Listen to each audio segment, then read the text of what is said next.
డిఎన్ఏలో కూడా ఎంత ఉంటుందో స్టోరేజ్ మీకు చెప్తే అర్థం కాదు. మానవుని ఇప్పుడు సెల్ ఫోన్ కెపాసిటీ ఎంతని చెప్పాను? S14 చెప్పండి, అందరు చెప్పండి. S14 ఏంది బ్రదర్ అనొచ్చు, ఏమనుకోకండి. మన బ్రెయిన్ ఎంత ఉందో తెలుసా? 10,000 S ఉందంట. S10,000 చెప్పండి. సెల్ ఫోన్ కెపాసిటీ ఎంత? జస్ట్ 14. నేను సెల్ తెచ్చుకోను మందిరంలో ఉన్నప్పుడు ఎక్కువ సార్లు, కొన్నిసార్లు మర్చిపోయి తెచ్చుకుంటా. మన సెల్లు S14 ఎంత అండి? S14. ఈ బ్రెయిన్ S ఎంత? 10,000. మీకు విషయం తెలుసా? 6 ఏళ్ళ పిల్లగానికి మనం ఇప్పుడు బెంగళూరులో పెరిగిన పిల్లలు ఉంటారు. బెంగళూరులో పెరిగిన పిల్లలు వాళ్ళకు బై బర్త్ జస్ట్ 1, 2, 3 ఇయర్స్లో 3 years baby, 5 years, 4 years baby బెంగళూరులో ఉంటే 5 భాషలు వట్టిగా మాట్లాడతాడు. ఇంకా బెంగళూరు ఎట్లాంటిదంటే తెలుగు, తమిళ్, కన్నడ, హిందీ, ఇంగ్లీష్ కామన్. అక్కడ చదువుకోకుండా కూడా 5 వచ్చేస్తాయి వాళ్ళకి. ఇంగ్లీష్ వస్తుంది, తమిళ్ వస్తుంది, కన్నడ వస్తుంది, తెలుగు వస్తుంది. ఇండియాలోకి వెళ్ళి హైయెస్ట్ లాంగ్వేజ్ మాట్లాడే ప్రజలు ఎక్కడున్నారంటే బెంగళూరులో ఉన్నారు. మనకు ఒక ప్రధానమంత్రి ఉండేవాడు, పివి నరసింహరావు. చెప్పండి, ఎంతమంది చూశారు ఆయన? కరీంనగర్ జిల్లా అయింది, కాంగ్రెస్ ముఖ్యమంత్రి అయ్యాడు ఆయన 2 times. 1992 నుంచి నాకు తెలిసి 10 years కంప్లీట్గా ఆయన ప్రధానమంత్రిగా ఉన్నాడు. ఆయన 18 భాషలు మాట్లాడతాడంటే రాస్తాడంట. ఎన్ని భాషలు? 18 languages. అంటే ఆయన మెంటల్ కెపాసిటీ అంతుంది. ఆయనకు ఒక్కనికే కాదు, అందరు చెప్పండి, తెలుగు చెప్పండి. జ్ఞానము ఎవడబ్బ సొమ్ము కాదు. చెప్పండి, జ్ఞానము ఎవడబ్బ సొమ్ము కాదు. నేను ఇంతకుముందు చేసిన సంఘంలో ఒక బాబు ఉండేవాడు, ఇమ్మాన్యుయల్ ప్రేమ్ కుమార్. ఆయన యాక్చువల్ పేరు ప్రేమ్ కుమార్, చర్చిలో ఇమ్మాన్యుయల్ అనేవాడు. వాడు ఆ బాబు నాలెడ్జ్ మీరు చెప్తే, మీరు ఎంత నాలెడ్జ్ అంటే వాంది. Is a selected IAS. ఆమె కలెక్టర్ ఎందుకు సెలెక్ట్ అయ్యాడు? షిల్లాంగ్ ట్రైనింగ్కి వెళ్ళిపోయాడు. అయితే విషయం ఏం చెప్తానంటే, వానికి చాలా లాంగ్వేజ్ వచ్చు. మలయాళం వస్తుంది, తెలుగు వస్తుంది అని రాస్తాడు, చదువుతాడు.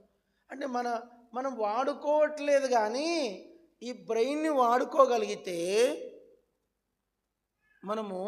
మనకు వాడు చెప్పాను ఇమ్మాన్యుయల్ ప్రేమ్ కథ చెప్పేదా. వాళ్ళ అమ్మ ఇండ్లలో పాసి పని చేస్తుంది. ఇంట్లో ఇంకా బతికి ఉప్పల్ రింగ్ రోడ్లో ఉంటుంది ఆమె, ఇప్పుడు చేయట్లేదు లేండి. ఇండ్లలో పాసి పని చేసి వాడిని చదివించి, కష్టపడి చదివించింది. వాడు గవర్నమెంట్ కాలేజ్ అని చదివాడు, JNTU కొట్టాడు, గవర్నమెంట్ JNTU. అక్కడి నుంచి వాడు దాంట్లో MBA చేశాడు. ఆ నాలెడ్జ్ గవర్నమెంట్ దాంట్లో చదివాడు కదా, ఆ నాలెడ్జ్ ఉపయోగించుకొని ఎంతో పైకి వెళ్ళిపోయాడు. అప్పుడు చంద్రబాబు నాయుడు ముఖ్యమంత్రిగా ఉన్నప్పుడు ఆ బాబు నాలెడ్జ్కి చంద్రబాబు పెద్ద అమౌంట్ గిఫ్ట్ ఇచ్చాడు. అతను అంత నాలెడ్జ్ అతను. అయితే వాళ్ళ అమ్మ ఏంది, యాక్చువల్గా ఇళ్ళల్లో చదువు రాదు, ఏలుముద్ర ఆమె. నీకు చదువు లేదని నీ కొడుకు చదువు రాదనడానికి వీలు లేదు. నువ్వు వాడుకోవట్లే, నువ్వేం చేయలే, నా అంశం ఏంటంటే, ఇవన్నీ ఈ చెప్పుకుంటూ పోతే జ్ఞానం ఎటో పోతుంది. ఈ జ్ఞానము అనేది ఎవడబ్బ సొమ్ము? ఆ జ్ఞానం అంతా ఎక్కడుందంటే మన డిఎన్ఏలో ఉంది. ఎక్కడుంది? మన డిఎన్ఏ మూల కణం. ఆ కణములో ఈ నాలెడ్జ్ ఉంటుంది. ఆ నాలెడ్జ్ని మనం ఏం చేయాలంటే వెలికి తీయాలి. చెప్పేం కాల 10th ఫెయిల్ అయ్యి, ఇంటర్మీడియట్ ఫెయిల్ అయ్యి IAS కొట్టిన వాళ్ళు ఉన్నారు. ఈ కడప జిల్లాలో సేవ చేసేప్పుడు బర్రెలు కాసే పిల్లగాడు, బర్రెలు కాస్తా అంటే మన మందిరం టీచర్ వచ్చేవాడు, అగస్టిన్ బ్రదర్ అని. ఆయన ఆ బాబును స్కూల్ మానేసి వాళ్ళ మా నాన్న బర్రెలు కాసే పంపారు. బర్రెలు కాసే పంపితే ఈ టీచరు ఆ పిల్లగాని దగ్గర పోయాడు. ఆ గవర్నమెంట్ రూల్ అది. ఎందుకు రాలేదంటే బర్రెలు కాసే పంపిన. ఆ సారు స్కూటర్ వేసుకొని బర్రెలు కాసే కాడికి పోయినాడు. వాడిని పట్టుకొని మళ్ళా తీసుకొచ్చి రెసిడెన్షియల్ స్కూల్లో ఇచ్చాడు. ఆ పిల్లోడు ఇప్పుడు హైదరాబాద్, మన తెలంగాణకు కమిషనర్ లెవెల్లో ఉన్నాడు. ఇప్పుడు కమిషనర్ లెవెల్, IPS సంబంధించిన దాంట్లో కమిషనర్ లెవెల్లో ఉన్నాడు. ఆయన మీటింగ్ పెట్టి అప్పుడు ఆ సార్ని పిలిపించాడు. నేను ఈరోజు పొజిషన్లోనికి కారణము ఈ సార్ అగస్టిన్ ప్రసాద్ సార్ అని చెప్పి చూపించి ఏడ్చాడు. ఈ సార్ నన్ను పట్టించుకోకుంటే నేను ఇప్పటికి బర్రెలు కాసుకుంటుండేవాని అన్నాడు. అంశం ఏంటంటే, వాళ్ళ నాన్నకు చదువు లేదు, వాళ్ళ అమ్మకు చదువు లేదు. మన జ్ఞానం అంతా ఎక్కడుంది చెప్పండి? మన డిఎన్ఏలో ఉంటుంది. ఆ డిఎన్ఏ ఎవరిదంటే దేవుంది. దాన్నే మన బైబిల్ భాషలో జీవము అన్నారు. చెప్పండి. బైబిల్ మనం ఇంగ్లీష్ వచ్చిన వాళ్ళు చదువు వచ్చింది కదా, దానికి ఒక పేరు పెట్టారు. ఏం పేరు పెట్టారు? డిఎన్ఏ. దాని ఫుల్ ఫార్మేషన్ చెప్పట్లే. ఆ డిఎన్ఏ అని పెట్టారు. కానీ ఆ డిఎన్ఏకు మూలం ఎవరు? దేవుడు. ఆ దేవుడే జీవము. అందుకే యేసు ప్రభు యోహాను సువార్తలో ఐ యామ్ ద లైఫ్. చెప్పండి. లైఫ్ అంటే జీవము. ఆ జీవము ఆయనది. ఆ జీవం ఎవరిది? ఆయనది. ఆ జీవము మానవులలో ఉంచాడు ఆయన. ఈరోజు నీకు ఇంత నాలెడ్జ్ ఉంది, ఇంత హైపర్ నాలెడ్జ్ ఉంది నీకు. ఈ నాలెడ్జ్ కారణం ఎవరు? దేవుడు. ఆ దేవుడైన వాడే ఒక్కడున్నాడు ఇప్పుడు నీలో. నీ డిఎన్ఏలో ఉన్న నీ డిఎన్ఏ అంటే ఏంది? జీవం. నేను అంటాను, ఈ భౌతిక జీవమే ఇంత పవర్ఫుల్గా ఉంది. ఎంత మీకు డిఎన్ఏ కెపాసిటీ చెప్తే, ఇప్పుడు అంతరిక్షము, ఇప్పుడు మీకు తెలుసో లేదో, మన స్పేస్ అంటారు, స్పేస్. ఈ స్పేస్లో కొన్ని లక్షల ఉపగ్రహాలు పెట్టేశారు గవర్నమెంట్ వాళ్ళు. తెలుసా మీకు? ఇప్పుడు ఎయిర్టెల్, హలో ఎయిర్టెల్, ఇది ఎక్కడి నుంచి మాట్లాడుతుంది తెలుసా మీకు? నీ సిమ్ నుంచి ఇంటర్నెట్ శాటిలైట్కి వెళ్ళి, శాటిలైట్ నుంచి మన నీ సెల్కి వచ్చి నీతో మాట్లాడిస్తుంది. అమెరికాలో ఉన్న మాట్లాడాలంటే నీ కనెక్ట్కి అమెరికాలో ఉపగ్రహం యాక్టివేట్ అయ్యి నీ సెల్కి ఆ నెంబర్ కొట్టేసరికి దానికి కనెక్ట్ అయ్యి అక్కడి నుంచి అమెరికాకి వెళ్ళి, అక్కడి నుంచి ఇక్కడ మళ్ళీ ఈ సెల్ నుంచి మళ్ళీ ఇక్కడి నుంచి అక్కడ పోతుంది, అక్కడి నుంచి అక్కడ పోయి, మళ్ళీ అక్కడి నుంచి అక్కడ పోయి, అక్కడి నుంచి మళ్ళీ ఇక్కడికి వస్తుంది. ఇవన్నీ వర్క్ చేసేది ఎవరు? శాటిలైట్స్. చెప్పండి. అవి అంతరిక్షంలో, నాసాలో ఉన్నాయి. ఈ నాలెడ్జ్ అంతా ఈ భౌతిక ఎందుకు చెప్తున్నానంటే, ఇది ఫిజికల్ నాలెడ్జ్. చెప్పండి. This all things all physical knowledge. ఈ ఫిజికల్ నాలెడ్జ్లోనే ఇంత పవర్ ఉంది. శాటిలైట్స్ అంటే మీకు ఏం చెప్పండి మేము? మరి దాని ఫార్ములాసే తెలియదు. ఈ ఈజ్ ఈక్వల్ MC స్క్వేర్ చెప్పంటే ఏందబ్బా అంటాం. ఆ ఈ ఈజ్ ఈక్వల్ MC స్క్వేర్, ఆ ఫార్ములాతో మొత్తం ఫిజిక్స్ అంతా నడుస్తుంది. ఇప్పుడు ఈ నాలెడ్జ్ ఎక్కడి నుంచి వచ్చింది? ఒక ఐన్స్టీన్ అనే ఆయన దగ్గర నుంచి. ఈ ఐన్స్టీన్ ఫిజికల్ నాలెడ్జ్ ఇంత తెలివైంది అయితే, స్పిరిచువల్ నాలెడ్జ్ ఏంది? దిస్ స్పిరిచువల్, ఇది ఆత్మ భౌతికమైన జీవమే ఇంత సూపర్ పవర్ఫుల్. ఏం పవర్ఫుల్ అండి? Super powerful. ఇప్పుడు దీంతోనే మనిషి, ఇప్పుడు బుల్లెట్ ట్రైన్స్ వచ్చేసినాయి. గంటకు 500 కిలోమీటర్ల వేగంతో పరిగెత్తే రైలు వస్తుంది. ఇంకా ఇండియాలో కూడా వస్తాయి, నెక్స్ట్ వస్తాయి, 20 ఇయర్స్లో వచ్చేస్తాయి. మరి ఢిల్లీకి పోవాలంటే జస్ట్ 3-4 అవర్స్లో వెళ్ళిపోవచ్చు ఢిల్లీకి. ఫ్లైట్ కంటే స్పీడ్ పోయే ట్రైన్స్ వచ్చేస్తున్నాయి భవిష్యత్తులో. నా అంశం ఏంటంటే, ఇదంతా ఏం నాలెడ్జ్? భౌతికమైంది, శరీర సంబంధమైంది, నీ డిఎన్ఏలో ఉంది. ఇప్పుడు జీవమన్నా ఆయనే. యోహాను సువార్త 4:24 ఎవరు?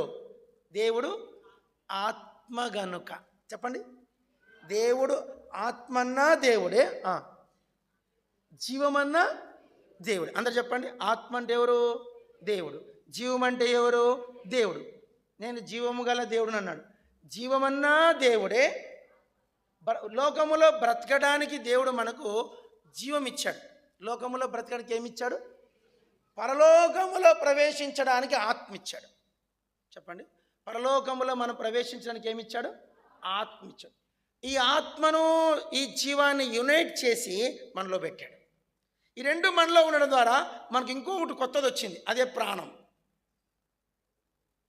అర్థమైందా? జీవము ఉంది, ఆత్మ ఉంది. ఆత్మ జీవము యూనైట్ అయినాయి. ఆ రెండు యూనైట్ అయితే ఏమి క్రియేట్ అయింది? ప్రాణం. ప్రాణం అంటే ఏంది? అదో పెద్ద పాఠం. ప్రాణం అంటే చింపులు చెప్పండి. తల్లి, తండ్రి, భార్య, భర్త, పిల్లలు, అన్నదమ్ములు, అక్క చెల్లెండ్లు, స్నేహితులు, భూములు, ఆస్తులు, ఇండ్లు, వీటి మీద ఉన్న మమకారం. ఇవన్నీ ఏంటివి? ప్రాణం. ప్రభు అన్నాడు, ఎవడైనాను నన్ను వెంబడింపగోరినెడలా తన ప్రాణమును తృణీకరించుకోవాలి అన్నాడు. యేసు ప్రభువును వెంబడించడానికి నీకు అడ్డుకునేది ఏదో తెలుసా? ఏది? ఆత్మ కాదన్నా, శరీరం కూడా కాదు, ప్రాణం.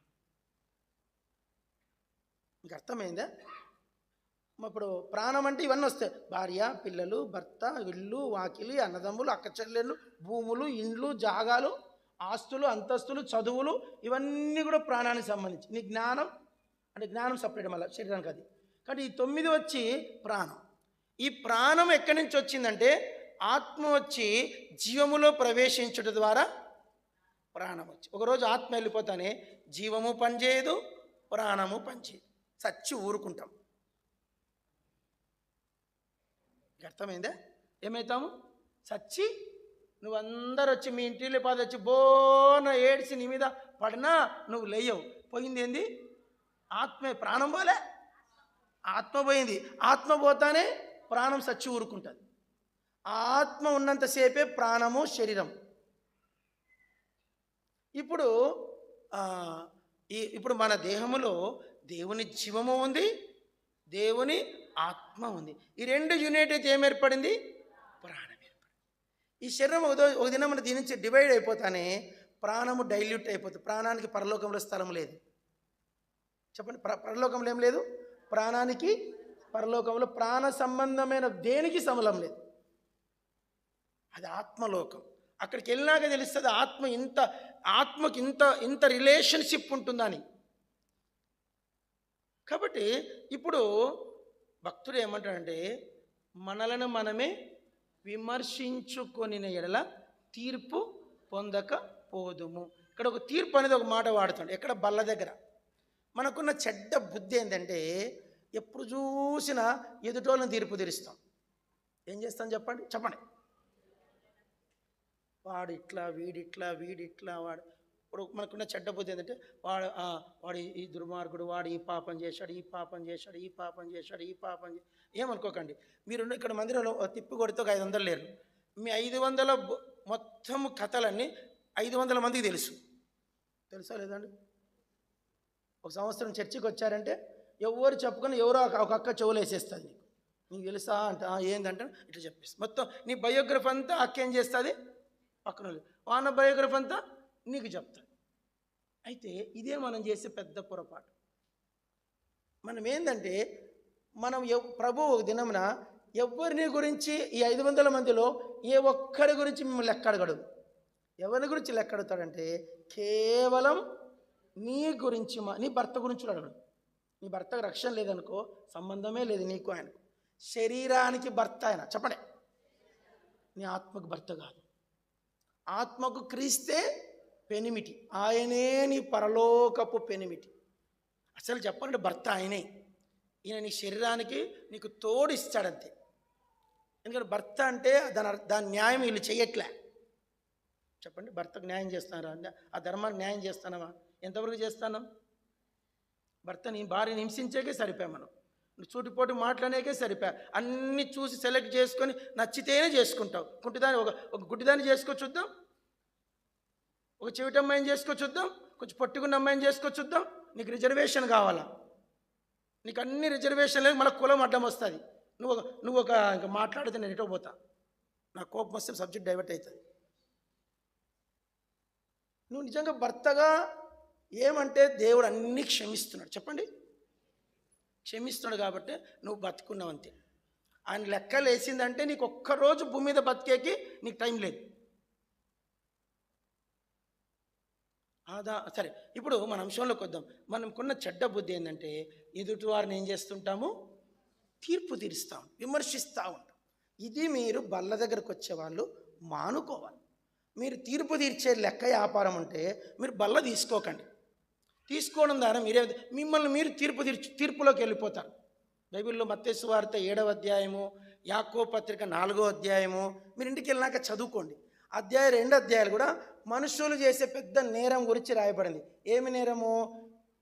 మిమ్మును గురించి చూడండి, తీర్పు తీర్చకుడి, అప్పుడు మిమ్మును గురించి తీర్పు తీర్చబడదు. మనమేంది ఎప్పుడు చూసి ఏం చేస్తాము? చెప్పండి అయ్యా, తీర్పు తీరుస్తూ ఉంటాం. ఇప్పుడు నేను ఒక అమ్మాయిని పట్టుకొచ్చాను. అమ్మాయి అంటే డ్యామ్ సేవకుని కూతుర్ని పట్టుకున్నా. అమ్మాయి బైబిల్ చదువుతుంటే నేను చదవను అనింది. కనీసం ఒక మత్తయి సువార్తన చదివినావా పాప అంటే చదవలే అనింది. పోనీ ఆదికాండం చదివినావని చదవలే అనింది. ఒక సేవకుని కూతురే ఆదికాండం మత్తయి సువార్త చదవదంటే ఇక నువ్వు చదువుతావా? ఎంతమంది మత్తయి సువార్త ఒక్క గ్రంథం చదివిన చెయ్యెత్తండి. ఒట్టి మత్తయి సువార్త చదివిన చెయ్యెత్తండి. చదివినా అంటే మొత్తం బైబిల్ అంతా చదివినా ఒకటే. మత్తయి సువార్త దాంట్లో ఒక భాగం, 66 గ్రంథాలు ఒక గ్రంథం. ఒక్క గ్రంథమన్నా చదివిన వాళ్ళు చెయ్యెత్తండి.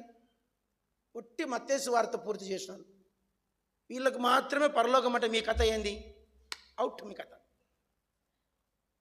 మీకు రక్షణ ఉంది, చదువు ఉంది, బైబిల్ ఉంది, మందిరం ఉంది, సేవకుడు ఉన్నాడు, కానీ మీరేం చదవరు?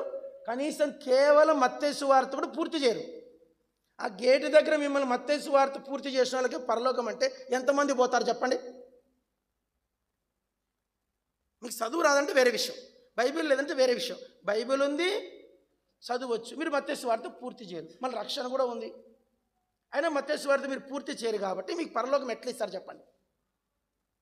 దీని పేరే అలక్ష్యం, నిర్లక్ష్యం. చెప్పండి. సంఖ్యాకాండం 14వ అధ్యాయంలో నన్ను అలక్ష్యం చేయవారిలో ఒక్కడైనా కనానులో ప్రవేశించడం రాశాడు. ఉందన్నమాట, ఉందా లేదండి? సంఖ్యాకాండం 14, నన్ను అలక్ష్యం చేయవారిలో ఒక్కడు కూడా కనానులోకి వెళ్ళని వీల్లేదన్నాడు ఆయన. అందుకే 6 లక్షల మందిలో ఎంతమంది వెళ్ళారు? ఆ లెక్కన తీసుకుంటే కద్వాలకి 2 పోతే గొప్పే. కానీ దయగల దేవుడు కొత్త నిబంధన ప్రకారం మిమ్మల్ని క్షమించేస్తున్నాడు. క్షమించేసి ఏం చేస్తున్నాడు? పరలోకం ఇస్తున్నాడు. పరలోకం ఇస్తాడు కదా అని ఇష్టానుసారంగా బతకండి, ఇష్టానుసారంగా బ్రతకకండి. దేవుడు దయగలవాడు, రక్షణ ఉచితంగా దొరుకుతుందని మీరు ఇష్టానుసారంగా మాట్లాడకండి. ఇష్టానుసారంగా తీర్పులు తీర్చక. మీకు అవసరం లేదు. మీరు పుట్టించారా ఏమన్నా? మీరు ఏమైనా కలగజేశారా? మీకేమైనా శ్వాసిస్తానరా? ఏదో పిలిస్తే ఒక పూట బో పెడవు, ప్రేమ ఏంటంటే ఒక పూట బో పెడతావు, అది గొప్ప అనుకుంటున్నావు నువ్వు. నీ గొప్పతనం ఏంది సాటి మనుష్యుని పక్షంగా? కాబట్టి దేవుడు అంటున్నాడు బైబిల్ దగ్గర ఏమంటాడు? మిమ్మల్ని ఎవరు కూడా ఎవరిని గురించి ఏం చేయకండి, తీర్పు మీకు అవసరం లేదు. అది నీ పని కాదు, అది నీ పని కానే కాదు. నీ పని ఏంది? నీ తీర్పు లెక్క నువ్వు చెప్పుకో. నీ తప్పు నిన్ను నువ్వేం చేసుకో, నిన్ను నువ్వు విమర్శించుకో. నీ భర్త కూడా విమర్శించద్దు, నీ పని కాదు అది. నీ భార్యను విమర్శించదు, నీ పని కాదు. నిన్ను గురించి నువ్వేం చేసుకో. అయ్యో దేవా, నా పాపమే పుట్టడు చిట్టడు ఎంతో ఉంది, నాదే నేను కడుక్కోలేకున్నాను, నా దోషమే నేను కడుక్కోలేకున్నాను, నన్ను క్షమించు. అందుకే స్నేహితులు, యోబుకు 4 స్నేహితులు, వాళ్ళు ఒక మాట అన్నారు. ఏమనంటే, ఇతడు తాను నీతిమంతుడని చెప్పుకొనుచున్నాడు కాబట్టి అతనితో మాట్లాడుట చాలించి.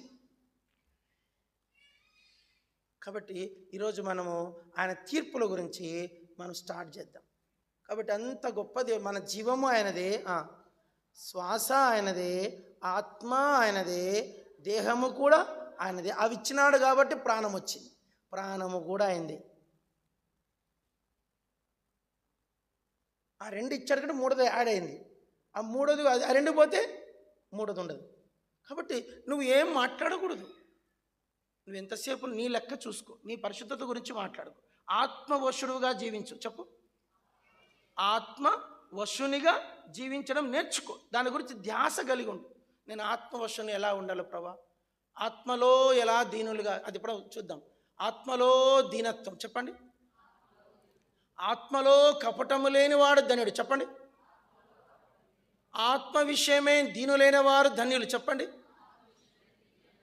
బైబిల్. ఆత్మను ఆర్పని వారు ధన్యులు చెప్పండి. బైబిల్ మాటలు. ఆత్మలో దీనత్వం, ఆత్మలో పరిశుద్ధత, ఆత్మలో సాత్వికం, ఆత్మ సంబంధమైన సున్నతి. ఏం సున్నతి అంట? ముస్లిమ్స్ అంటారు మాకు సున్నతి ఉంది, సున్నదాంతో కథనా హాయ్ అమ్కో కథనా హాయ్ అంటారు. ఒరే శరీర సంబంధమైన కథనా కాదురా, హృదయ సంబంధమైన సున్నతి. ఆత్మ సంబంధమైన సున్నతి లేనిలా శరీర సంబంధమైన సున్నతి కాకపోవును అన్నాడు గలతీ పత్రిక 5వ అధ్యాయంలో పౌలు. కానీ ఆత్మ సంబంధమైన ప్రత్యేక సున్నతి అంటే ఏంది? ప్రత్యేకమైన జీవితం చెప్పండి. సున్నతి అంటే ఏంది? ప్రత్యేకమైన జీవితం. నేను మొన్న ఒక మాట చెప్తూ వచ్చాను. ఏం చెప్పానంటే, సొదొమ దినాలకు వచ్చేటప్పటికి పట్టణములో 10 మంది నీతిమంతులు దాన్ని క్షమిస్తా అన్నాడు. ఎంతమంది? ఇర్మియా గ్రంథం 5వ అధ్యాయంకి వచ్చేసరికి యెరూషలేముకి అంతటి కలిపి ఒక్క నీతిమంతుడు ఉంటే నేను క్షమిస్తాడు. ఇంక అర్థమైందా? ఆదికాండం 18వ అధ్యాయం ఎంతమంది అన్నాడు? 10. ఇర్మియా గ్రంథం 5కి వచ్చేసరికి ఎంత అన్నాడు? ఒక్కడు. యెరూషలేముకు ఒక్క ఒక్క నీతిమంతుడు ఉంటే నేను క్షమిస్తా అన్నాడు. ఇప్పుడు చెప్పండి, గద్వాలకు ఎవడన్నా నీతిమంతుడు ఉన్నాడా? యెరూషలేములో లేరంటండి. కాబట్టి మనం ఎవరి గురించి మాట్లాడడానికి ఇక్కడ అర్హత లేదు. మౌనంగా నీది యొక్క లేదు దేవునికి చెప్పు. ఇప్పుడు నేను వర్తమానంలోకి వెళ్ళిపోతున్నాను. జస్ట్ కొంచెం కొద్దిసేపు చెప్తాను, ఎందుకంటే 10 నిమిషాల్లో ముగిస్తా. తీయండి ఒక మాట. 119వ కీర్తన ఉంది. 119వ కీర్తన ఒక మాట చదవండి. 119వ కీర్తన చదవండి. 75వ వచనం. 119వ కీర్తన 75వ వచనం. యెహోవా నీ తీర్పులు న్యాయమైనవి. చాలు, అక్కడ చాలు. మళ్ళీ ఒక్కసారి చదవండి. మళ్ళీ ఇంకొక్కసారి చదవండి. అక్కడ ఉంచండి. ఇప్పుడు రోమపత్రిక 11కు రండి. రోమపత్రిక 11కు రండి. చదవండి. 11 33వ వచనంలో 2వ భాగం నీతి ఆయన తీర్పుల కానీ చదవండి. రోమా 11:33 మధ్యలో ఉంటుంది. ఆయన తీర్పులు శోధింప నెంతో అశక్యం. మళ్ళొక్కసారి చదవండి. ఈ 2 వచనాలు ఒక చోట పెట్టుకుందాం. జాగ్రత్త అమ్మా. ఆయన తీర్పులు న్యాయమైనవి, ఆయన తీర్పులు శోధింప శక్యము అశక్యములు. శోధింప నెంతో మన భాష చెప్పాలంటే శోధింప శక్యము కాని, శోధింప నెంతో అశక్యం. అశక్యం అంటే నీ వల్ల కాదురాని. ఇప్పుడు ఆయన తీర్పులు ఏంటి? తీర్పులు నేను అంటాను, దేవుడు ఏమేమి తీర్పు తీర్చాడు చూద్దామా అండి. ఒక 3 తీర్పులు చెప్పేసి వదిలేస్తా. తర్వాత నీ తీర్పు కదా నువ్వు ఆలోచించు. ఒక తీర్పు చదవండి. 2వ పేతురు పత్రిక 2వ అధ్యాయం. 2వ పేతురు 2వ అధ్యాయం. 2వ పేతురు 2వ అధ్యాయం. 2వ పేతురు 2వ అధ్యాయం అందరం చదువుకుందామండి. 4వ వచనం చదవండి. దేవదూతలు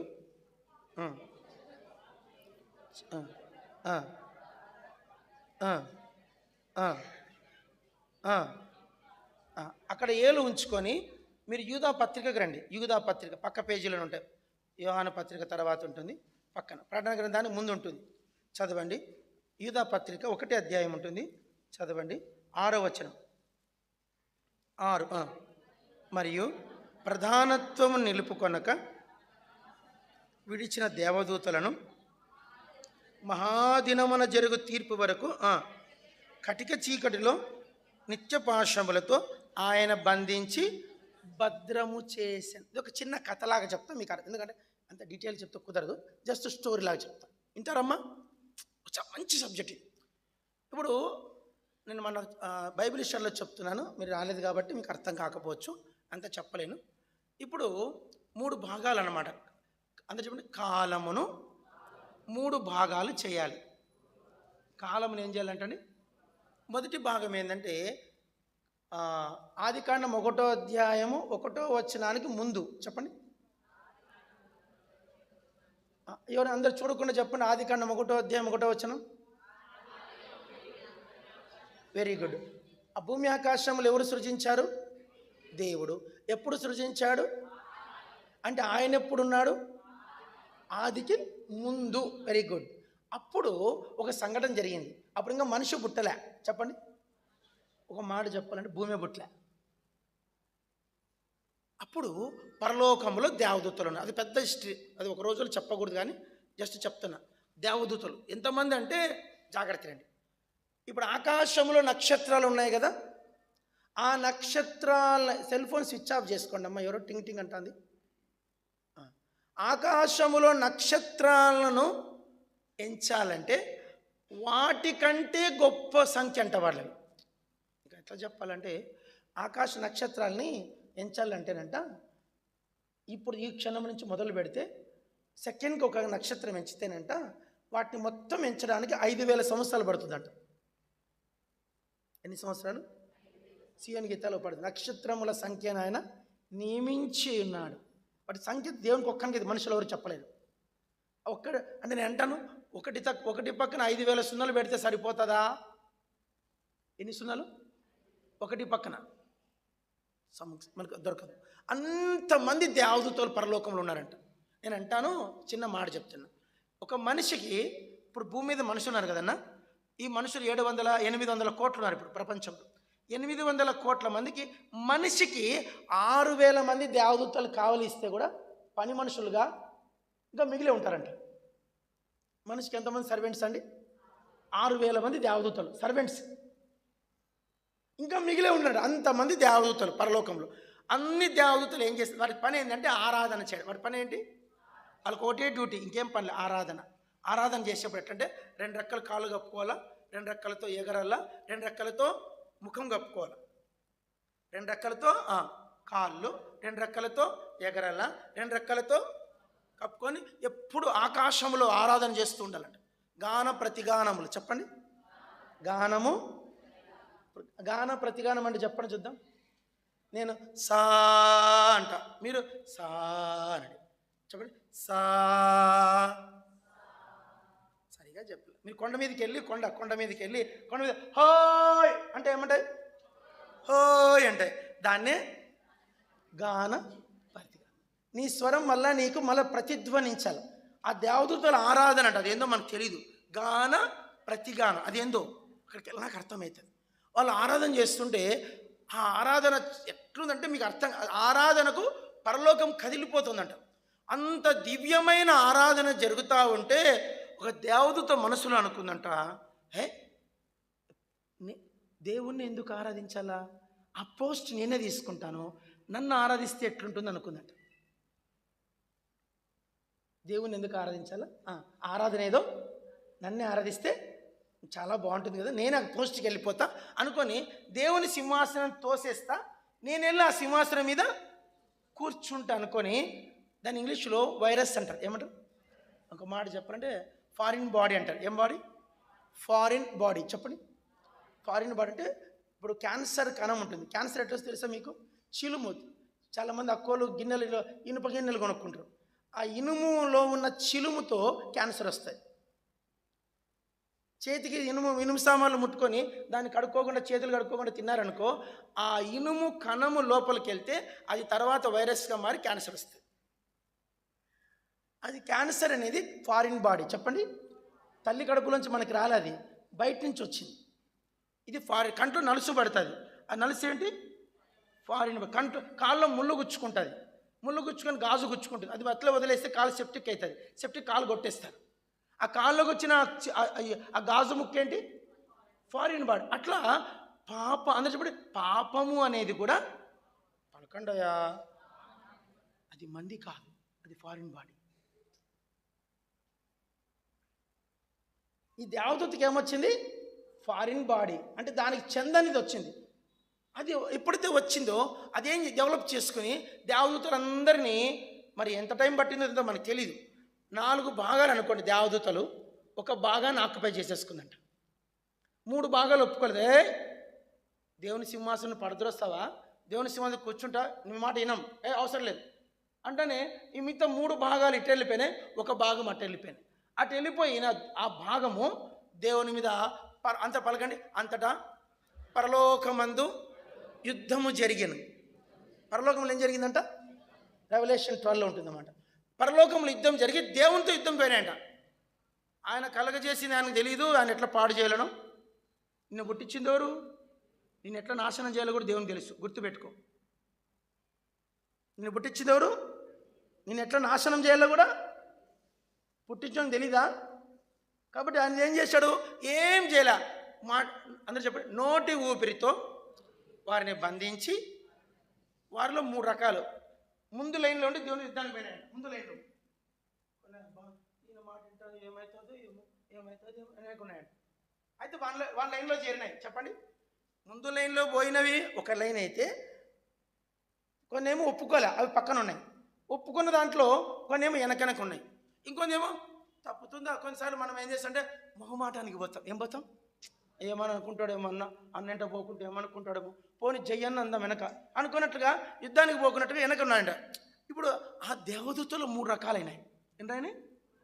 first belt, second belt, third belt, ఈ 3 కలిసి దేవుడు యుద్ధానికి పోతే దేవుడు ఏం చేశాడంటే వాళ్ళందరినీ పట్టి, పలకండి, వారిని విడిచిపెట్టక, పలకండి, వాళ్ళు చేసిన పాపం ఏంటంటే దేవుని మీద తిరుగుబాటు చేశారు, దేవుని సింహాసనాన్ని ఆశించినాయి.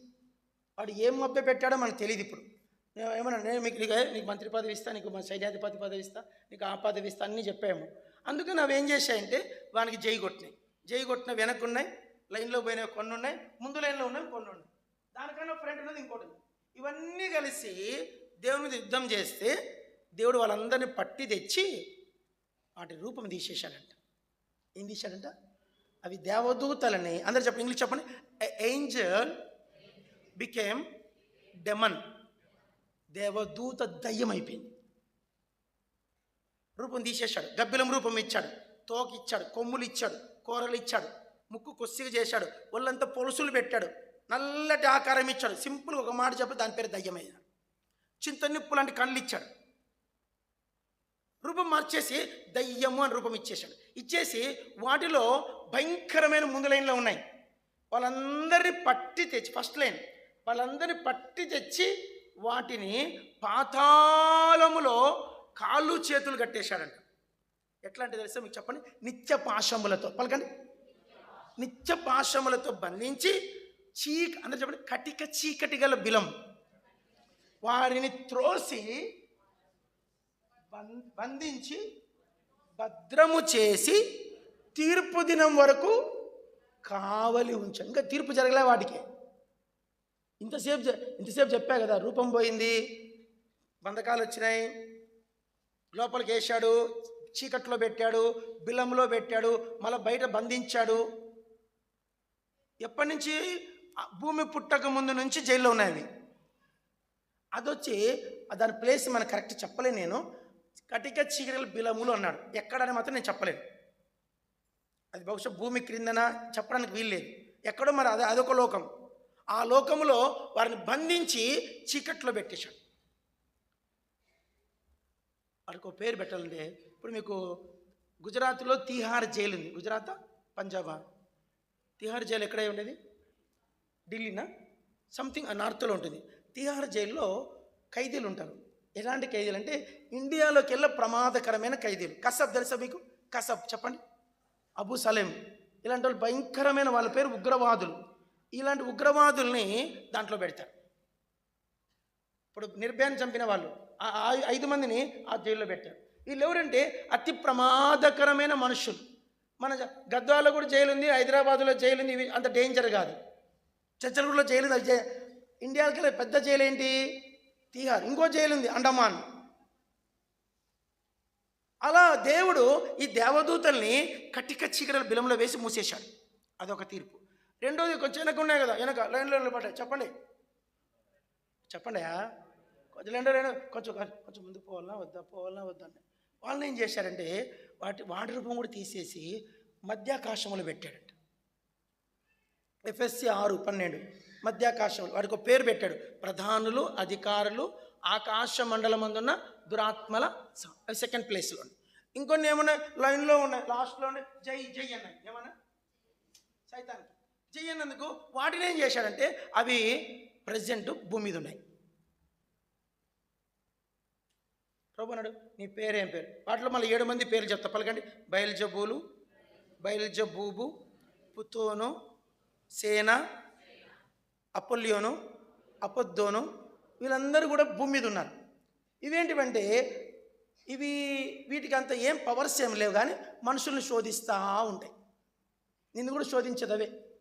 టీవీ ద్వారా, ఇంటర్నెట్ ద్వారా, సినిమా ద్వారా, తాగుడు, సిగరెట్టు, గుట్కా, ఇవన్నీ క్రియేట్ చేసేది ఎవరు?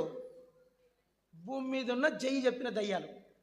ప్రజెంట్ ఇప్పుడు ఉన్నాయి. ఇవి కల్పనా కథ కాదు, నవ్వే విషయం కాదు. ఇవి ప్రజెంట్ భూమి మీద ఉన్న సంఘాల గొడవలు తెచ్చేదవే, నిన్ను డిస్టర్బ్ చేసేదవే, నువ్వు పని చేయకుండా చేసేదవే, బైబిల్ చదవకుండా చేసేదవే, నువ్వు ప్రార్థన చేసుకోకుండా చేసేదవే, భార్యాభర్త గొడవలు పెట్టేదవే, విడాకులకు కారణమయ్యేదవే. అవి ప్రజెంట్ భూమి మీద ఉన్నాయి. ఇవే ఇంత డేంజర్గా ఉన్నాయే, అవి ఎంత డేంజరో. వాటికంటే కింద ఉన్నాయి అవి ఎంత డేంజరో. ఇవన్నిటినీ దేవుడు విడిచిపెట్టలేదండి. చెప్పండి ఏంటివి? చెప్పండి. వాటిని విడిచిపెట్టకుండా తీర్పు దినం వరకు వాటిని ఏం చేశాడంట? కావలిలో ఉంచాడు. ఇప్పుడు నేను అంటాను, ఈ జడ్జిమెంట్ రోజు ఫస్ట్ జడ్జిమెంట్ దేవదూతలు వస్తారు. పడద్రో వాడికి ఒక పేరు, ఇంగ్లీష్ చెప్పండి, ఫాలెన్ ఏంజల్స్, పడద్రోయబడిన దూతలు. వారందరినీ తీర్పు దినమున జడ్జిమెంట్ రోజు వస్తారు. ఆ రోజు మనం చూస్తాం, అది వారికి తీర్పు మనమే తీరుస్తామంట. మీరు దేవదూతలకు తీర్పు తీర్చేదరని మీరు ఎరగరా అన్నాడు. వాటిని నా అంశం ఏంది? మొదటి మాట, ఆ తీర్పులో దేవుడు దేవదూతల్ని చెప్పండి విడిచి పెట్టలేదు. రెండో జడ్జిమెంట్కి వెళ్ళిపోదు, దానికి ఎక్కువ చెప్పొద్దు, అక్కడ చాలు. రెండో తీర్పులకి చదవండి. 2వ పేతురు పత్రిక 2వ అధ్యాయం, 2వ పేతురు 5వ వచనం చదవండి. మరియు ఆయన పూర్వ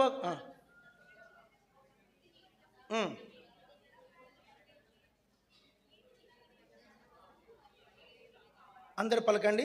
మరియు పూర్వకాలమందున్న లోకమును విడిచిపెట్టక. మరొక మాట ఏంది? దేవదూతలు విడిచిపెట్టాడా? చెప్పండి. రెండోది ఎవరిని విడిచిపెట్టలేదంట? పూర్వకాలమందున్న లోకం. పలకండి. బైబిల్లో మీకు ఒక పదం ఉంటుంది. ఎక్కడ పదం ఉంటుంది అంటే ఆదికాండం 10వ అధ్యాయంలో, మొదటి సమూయేలు 17వ అధ్యాయంలో వస్తారు వాళ్ళు, సంఖ్యాకాండంలో వస్తారు. వాళ్ళ పేరు నెఫీలీలు. పలకండి. తర్జుమాలో వాళ్ళ పేరు, ఆ జాతికి చెందిన వాళ్ళు ఫిలిస్తీయులు. చెప్పండి. ఆ జాతికి చెందిన వాళ్ళే. ఇదంతా పెద్ద స్టోరీ, ఇప్పుడు చెప్పలేను నేను. వీళ్ళు నోవహు దినాల్లో ఉండేవాళ్ళంట. ఎక్కడున్న వాళ్ళంట? నోవా దినాల్లో. వీళ్ళందరూ కలిసి ఏం చేశారంటే వాళ్ళకు పేరు బలత్కారులు. చెప్పండి. వాళ్ళు అదేం బలత్కారం మనకు తెలియదు. ఒక అందమైన అమ్మాయి పోతుందేమో, పోతుంటే వీళ్ళకు ఒక మాట చెప్పాలంటే తర్జుమాలో వీళ్ళ పేరు తమిళ్లో వేరుంది. తమిళ్ బైబిల్లో రాక్షస జనాంగాలు అని ఇచ్చాడు. ఏమిచ్చాడు? రాక్షసులు అంట వాళ్ళు. ఈ రాక్షసులు లాంటి మనుషులు భూమి మీద ఉండేవాళ్ళంట. నోవహు దినాల్లో జీవించేవాళ్ళు. వాళ్ళు ఒక అమ్మాయి పోతుంది అనుకోండి, చూసి నిర్దాక్షిణ్యంగా ఎత్తుకొని పోయేవాళ్ళు. అప్పుడు పోలీస్ యంత్రాంగం లేదు, అప్పుడు ఏమన్నా జడ్జెస్ లేరు, ఖైదీలు లేరు, అని లేదు. కాబట్టి మనుషులు బలత్కారులు ఉండేవారు. ఇంకా ఎన్నెన్ని పాపాలు చేశారో మనకు తెలియదు.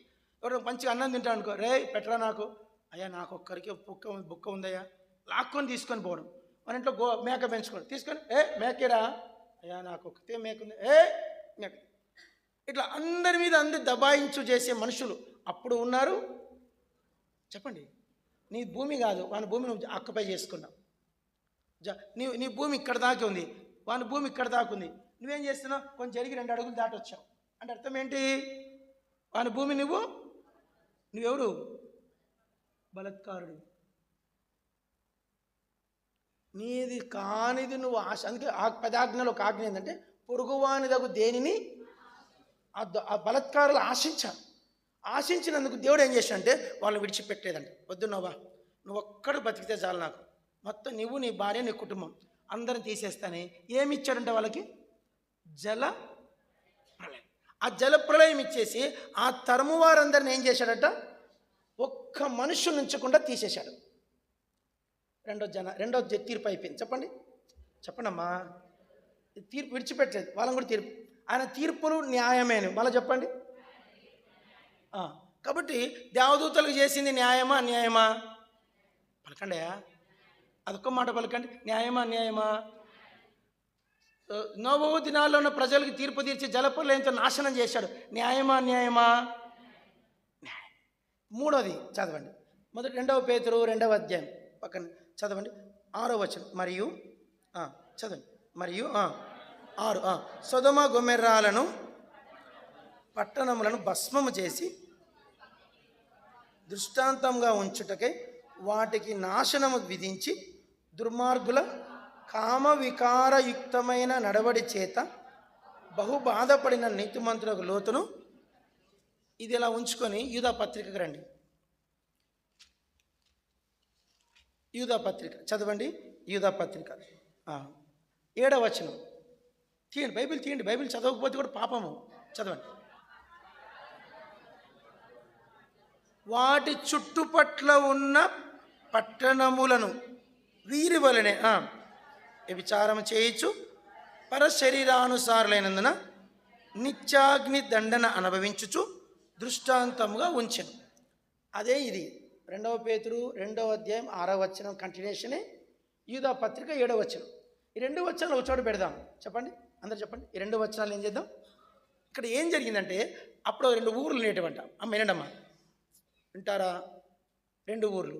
ఆ ఊర్ల పేర్లు ఏంటంటే సొదొమ గొమొర్రా. ఎలాంటి ఊర్లు అంటే చరిత్రలోకి వెళ్తే భయం అవుతుంది. చెప్పకూడదు, దాన్ని నిషేధం, అవి మాట్లాడకూడదు, అవాచ్యం పలకకూడదు. అలాంటి ప్రజలు ఆ దినాల్లో ఉండేవాళ్ళంట. వాళ్ళు మీకు గమనిస్తే న్యాయాధిపతుల్లో కూడా కనిపిస్తారు. వాళ్ళు గమనిస్తే 2వ సమయాల్లో కూడా కనిపిస్తారు. వీళ్ళందరూ ఒక జాతి. ఆ జాతి ప్రజలు అప్పుడు ఉన్నారు, ఇప్పుడు కూడా ఉన్నారు. కాలం గతించగదు, వాళ్ళు మళ్ళీ వస్తారు. మనుషులు కాదు, మనిషిలో ఉన్న స్వభావం. ఈ స్వభావానికి కారణం ఏంటంటే భూమి మీద తిరుగుతున్న దురాత్మలు. భూమి మీద తిరుగుతున్న దురాత్మ. ఆ దురాత్మలు భూమి మీద ఉన్నాయి, అప్పుడు ఉన్నాయి, ఇప్పుడు ఉన్నాయి. అవి అదినాలు సొదొమ గొమొర్రా ప్రజలు మనం చెప్పొద్దు, మాట్లాడదు, నిషిద్ధం. చాలా ఎక్కువైపోయారంట. ఎక్కువైపోతే దేవుడు చూశాడు, వద్దు, ఈ జనం వద్దు, ఈ ప్రజలే వద్దు, వీళ్ళందరిది. అదేంటంటే వీని పాపము, తెలుగులో ఒక సామెత ఉంది, తిలా పాపం తలా పిడికెడు. చెప్పండి, తిలా పాపం తలా పిడికెడు అంటే అందరికి వచ్చింది అది. ఆ చుట్టుపక్కల ఈ 2 ఊర్లే కాదంట. చరిత్రలోకి వెళ్తే ఆ సొదొమ గొమొర్రా చుట్టుపక్కల పట్టణాలు ఉండేటివంట. గద్వాల చుట్టుపక్కల పట్టణాలు, కర్నూలు చుట్టుపక్కల పట్టణాలు. ఆ పట్టణాలన్నిటికీ పాపం జాడ్యం వచ్చింది. ఏమొచ్చింది? వాడు చేస్తాడు, నేను చేస్తాను, తప్పేముంది అంటే మనుషులు ఏంటంటే ఆ ప్రజలు ఏం చేసి దేవుడు ఒప్పుకోలేదు, నో తీసేయాలి అనుకొని ఇది ఇప్పుడు జడ్జిమెంట్ మార్చాడు. ఇప్పుడు ఏం చేశాడంటే ఆకాశం నుంచి అగ్ని కురిసింది. ఎంత అగ్ని అంటే మీరు ఎవరైనా యెరూషలేము యాత్రకు పోతే సొదొమ గొమొర్రాలు కూడా చూపిస్తారంట. అక్కడ మట్టి ఉప్పులాగా ఉంటుందంట. మట్టి ఉప్పే. అప్పుడు ఇప్పటికి దగ్గర 4000 ఏళ్ళ క్రితము కురిసిన ఆ అగ్ని ఎఫెక్ట్ నేటికి ఆ ఊర్లు అనుభవిస్తున్నాయంట. ఆ చుట్టుపక్కలంట గడ్డి పోస మొలకదంట ఇప్పటికి. ఒకప్పుడు ఆ ఊర్లో ఎలా ఉండేటివంటే ఏదైనా తోట. చెప్పండి, ఆదికాండం 13వ అధ్యాయంలో ఆ ఊర్లు ఎలా ఉన్నాయంటే ఏదైనా తోటలాగా చూసి లోతు అడిగాడు, నాకు ఆ భూమి కావాలని. పోనీ ఆయన తీసుకోపడ్డా లోతు వెళ్ళిపోయాడు. లోతుని తప్పించాడు. తర్వాత విషయం, ఆ ఊరిలో ఏం చేశా అంటే భస్మం. చెప్పండి, భస్మం అంటే బూడిద. మనం తెలిసిన బూడిద వేరు, దేవుడి జడ్జిమెంట్ బూడిద వేరు. ఆ బూడిద అయిపోయింది. ఇప్పుడు చెప్పండి, సొదొమ గొమొర్రా ప్రజలకు దేవుడు చేసింది న్యాయమా కాదా?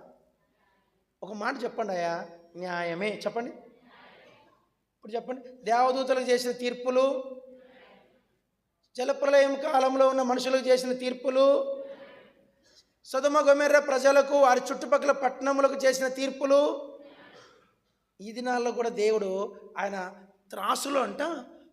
మనం కొన్నిసార్లు దుమ్ము దులుస్తాం, త్రాసు మీద ఉన్న ధూళి కూడా కౌంట్ అవుతుందంట. ఆయన జడ్జిమెంట్ అంత కరెక్ట్గా ఉంటాయంట. మనం మంచి చేసినా అది మళ్ళీ మనకే వస్తుంది, తప్పు చేసినా మళ్ళా మనకే వస్తుంది. మా సొంత చిన్న ఆయన ఉండేవాడండి. మా నాయన వాళ్ళ చిన్నాన్న పెద్దనాన్న పిల్లలు. ఆయనకు వరుసగా 3 అమ్మాయిలు పుట్టారు. పెద్ద అమ్మాయికి కళ్ళు లేవు, 2వ అమ్మాయికి కళ్ళు లేవు, 3వ అమ్మాయికి కళ్ళు లేవు. మా అమ్మ చెప్పేది, వాడు ఈ పని చేశారా, అందుకే దేవుడు ఆ జడ్జిమెంట్ ఇచ్చాడు వాడు. మా అమ్మకు వచ్చిన భాషలో 3 కూతుర్లు, 3 కళ్ళు లేవు. ఇది ఎప్పుడు మాట? 30 ఏళ్ల క్రితం మాట. వాళ్ళు 3 కళ్ళు లేకపోయేసరికి మంచిగా ఉన్నారు పిల్లలు, కళ్ళు లేవు. ఎవరు పెళ్ళిళ్ళు చేసుకోలే, అట్లా ఇంట్లోనే ఉండిపోయి అట్లే ఉండిపోయి ఇప్పుడుగా ఉన్నారు. అనంతపురంలో ఉన్నారు. మన జవాషమ్మ మందిరం దగ్గరలోనే ఉంటారు. ముస్లిమ్స్ బయటికే రారు, కళ్ళు లేవని చెప్పేసి ఎక్కడికి రారు. మన తీర్పులు అవి మంచివైనా సరే ఇక మందు మనం చాలా జాగ్రత్తగా ఉండాలి. దేవుడు ఆయన చేతిలోకి మనం పడద్దు. బైబిల్ ఉంది, అందరూ చెప్పండి, జీవం గల దేవుని చేతిలో పడుట భయంకరం. వద్దు. మన బల దగ్గరికి వచ్చాము. ఈరోజు బల దగ్గర మీకు హెచ్చరిక ఏంటంటే, ఎవరిని నేను ఈరోజు నుంచి తీర్పు తీర్చాను. అమ్మో నా మీద. బైబిల్ ఇంకో మాట రాశాడు, పలకండి చెప్పండి, దొరికిపోతారు. మీరు తీర్చు తీర్పు చొప్పుననే మీకు మరలా తీర్చబడును. నువ్వే తీర్పు తీర్చావో ఆ తీర్పే నీకు వస్తుంది. నువ్వెందుకు తీర్పులోకి పోతావు? వద్దు. ప్రభా ఇది ఈ క్షణం మీరు బల దగ్గర ఏం చేయాలంటే, ప్రభా ఈ క్షణం వరకు నేను ఎక్కడెక్కడ తీర్పులు తీర్చానో నన్ను క్షమించు. నోటి మాటతో తీర్పు తీర్చానేమో. ఒక వ్యక్తి, నీకు ఇష్టం లేని వ్యక్తి ప్రైజ్ లాడు చెప్తాడు, ఇందొద్దు నాకు అని నువ్వేం చేసినట్టు ఇండైరెక్ట్గా తీర్పు తీర్చిన. మనం ఎవరిని తృణీకరించొద్దు, ఎవరిని మనం జడ్జు మనసుతో, మాటతో, చూపుతో కూడా. ప్రభా నన్ను క్షమించు, నా తీర్పులు నా మీదకే వచ్చినాయి, నన్ను క్షమించు. అయితే ఒక విషయం ఏంటంటే, మనందరి జడ్జిమెంట్ ఒక ఆయన తీసుకురాయన. ఇప్పుడు చదవండి అన్నమాట, చదివేసుకొని బల్ల తీసుకుందాం, ఎందుకంటే మనకు ఫైనల్ అది రావాలి. రోమపత్రిక 8లో ఉంది, రోమా 8లో ఉంది. అందరు చదవండి, 3-4 వచనాలు. కొంచెం సౌండ్ తగ్గించాయా. శరీరం అనుసరింపక ఆత్మను అనుసరించి నడుచుకున్న మన యందు ధర్మశాస్త్ర సంబంధమైన నీతి విధి నెరవేర్చబడవలని పాప పరిహారం నిమిత్తము దేవుడు తన సొంత కుమారుని పాప శరీరాకారముతో పంపి. అందరూ ఒక మాట పలకండి, దేవుడు తన సొంత కుమారుని పాప శరీర ఆకారముతో పంపి ఆయన శరీరమందు పాపమునకు. యేసుక్రీస్తు ఒక మాట విందాం. యేసుప్రభు శిలువలో వేలాడుతున్నాడండి. ఇప్పుడు మనమందరం చేసిన ప్రతి పాపం ఎవరి మీదకి పోయింది? చెప్పండి ఎవరి మీదకి పోయింది? అలా చెప్పండి, ఎవరి మీదకి పోయింది? నువ్వు చేసిన పాపం, మీరు ఒకటే చెప్పండి, యేసు మీదకి పోయిందని చెప్పండి. నువ్వు చేసిన పాపం, నీ భార్య చేసిన పాపం, నీ పిల్లలు చేసిన పాపం, నీ పిల్లలు చేసిన పాపం. ఆయన శరీరమందు సంపూర్ణంగా ప్రతి పాపమునకు ఏం చేశాడంట? నేను ఒక మాట చెప్తా, దావీదు చేసిన పాపాన్ని కూడా శిక్ష అనుభవించాడంట. అబ్రహాము చేసిన పాపాలకు కూడా యేసుప్రభువే, లోతు చేసిన పాపానికి కూడా ఆయన శిక్షించబడ్డాడు. కాబట్టి వాళ్ళు ఈరోజు పరలోకంలో ఉన్నారు. అది వేరే సబ్జెక్ట్, ఇప్పుడు చెప్పలేను. ఇప్పుడు ఒక మాట ఉంది, పాతాళ వశములోనున్న వారిని నేను విమోచించి తిని. అందరు చెప్పండి, ఎక్కడున్నారంటే వాళ్ళంతా? పాతాళ వశములో. అక్కడున్న వారిని అది ఎట్లా విమోచించాడు? పెద్ద విషయం అది, ఇప్పుడు చెప్పలేను. ఇప్పుడు అది పెద్ద పాఠం. కాబట్టి మన పితరులందరూ, సొలొమోను చేసిన పాపం, సొలొమోను సామానుడా? అతను చేసిన పాపం, పితరులు చేసిన పాపం, రాజులు చేసిన పాపం, అంటే బైబిల్ గ్రంథంలో ఉన్న చరిత్రకారులు వాళ్ళందరూ. ఇప్పుడు ఉజ్జ పాపం చేశాడు లేదా? అతని పాపం కూడా ఎవరు శిక్ష అనుభవించారు? యేసుప్రభు. వారందరికీ ఆయన తీసుకొని ఆయన దేహమందు శిక్షకు సంపూర్ణమే. ఇప్పుడు క్రీస్తు యేసునందున వారికి శిక్షలు అయిపోయినాయండి. ఎందుకు కొని మళ్ళీ కొత్త శిక్షలు తెచ్చుకుంటారు? మళ్ళీ కొత్త శిక్షలు ఎందుకు తెచ్చుకుంటారు? ఈరోజు బల్ల దగ్గరికి వచ్చాను, ప్రభా నా శిక్షను భరించావు, నీ బలలో పాలు పొందుతున్నా, ఇక మీదట నేను ఎవరిని తీర్పు తీర్చకుండా నాకు సాయం. నన్ను నేను విమర్శించు, నేను తప్పిపోయాను, నిన్ను నీవు విమర్శించుకుంటే తీర్పులో నుండి తప్పించుకుంటా. బైబిల్ ఆ మాట చదివేసుకొని బల్ల తీసుకుందాం.